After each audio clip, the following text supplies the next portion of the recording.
ถ้ามันง่ายๆนะครับดูอันนี้ครับ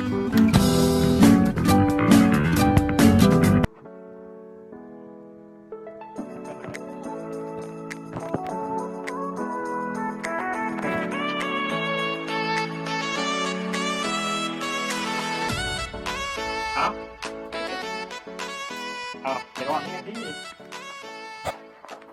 ยกไปทางนั้นยกนี่ฮะ He said one day you'll leave this world behind, so live a life you will remember. My father told me when I was just a child, these are the nights that never die. My father told me. มีแบตท่านใช่แบตเด็ก ลงมาลงมาถามเลย วันนี้นะคะเราจะมาเดินใช่ไหมคะมาเดินไป600 เมตรไปสายสื่อประสบเพศกระทบเรามาก็ใครชมทุกวันและไปเลย แล้วก็มันจะอ่อนไหม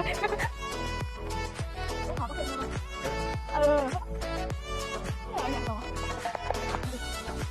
ดูหนังที่เรา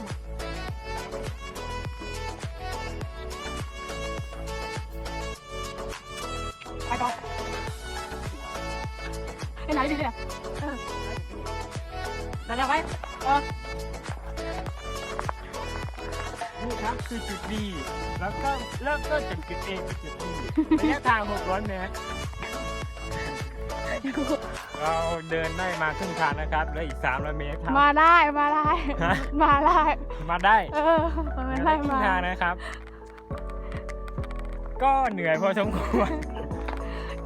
กิ๊กแผงขึ้นงานกันยิ่งแปลกขึ้นนั่นนี่เดี๋ยวงานก็งานกันหนาจะโอ้ยเรื่องยิ่งแปลกขึ้นหุ่นดีเลยเราจะยิ่งแปลกขึ้นแล้วค่ะงานกันจิจ้อยเลยต่อนี่คือ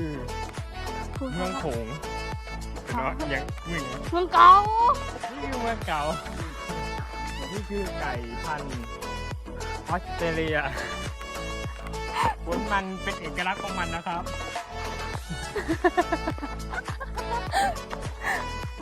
ไก่ตัวนี้เป็นเอกลักษณ์ของมันคืออะไรคะสวยแล้วอันนี้เป็นตัวอีกอย่างเป็นตัวอีกอย่างตัวที่หัว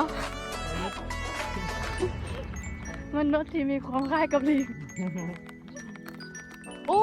ไม่ยากนะละอีกอย่างอยากรู้ไม่ยากนะละอีกอย่างแล้วใช่ไหม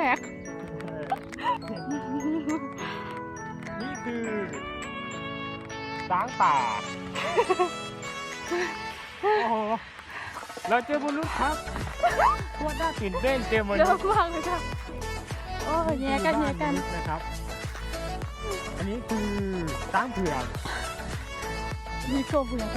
นี่ค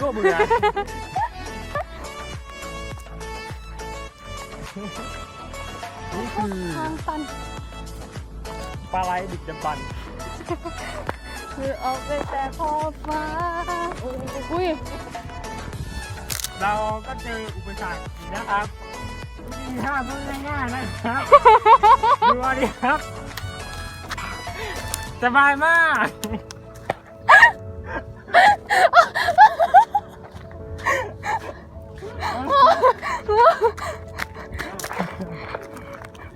อยากบอกว่าเป็นอ่อนนิดนึงนะคะยี่ต้นคนเบิ่งมายี่ต้นข้าท่านผู้ชมมากเลยค่ะต้องมาดูอะไรเป็นยาอ่อนแบบนี้อันนี้คือปากเซนนะคะปากบออกเป็นบนที่ตาดูนะคะ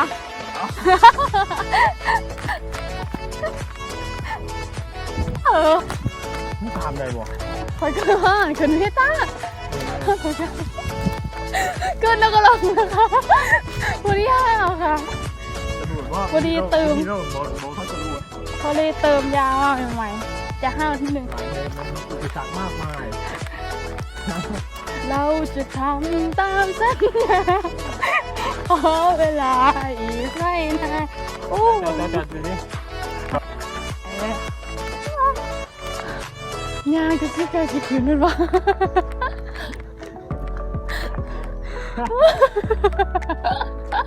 ตอนเมื่อจะเจียกันแล้ว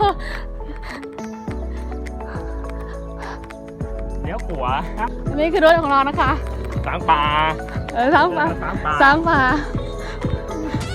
สร้างเผือก มนุษย์ต่างดาวทั้งหลาย เนี่ยก็เลยมาต๊อปป่าม นุษย์ต่างดาวสางป่า สร้างป่าเยอะมากเลยโอ้ย ภาษาอะไรครับภาษามนุษย์ต่างดาวภาษาอื่นครับช่วยอ่านให้ผมดีเลยครับ ผมอ่านไม่ออกค่ะ กี่ตัวอะไรครับ หมาของมนุษย์ต่างดาว หมาของมนุษย์ต่างดาวเอาใหญ่กว่าไม่รู้ว่าเขาเลี้ยงเพื่ออะไรครับน่าจะเลี้ยงเพื่อเอาเป็นต้มเอาเป็นปิ้งกิน อบค่ะอบนี่ค่ะมนุษย์ต่างดาวเยอะมากเราอยากจะขอสัมภาษณ์ว่า นี่ค่ะนี่ค่ะ จะตายแล้วค่ะ ที่นัดพบจุด B แล้วไปจากจุด A เป็นจุด B ใช่ไหมครับ บ๊ายบาย ติดตามชมอีกคลิปต่อไปนะพอเลย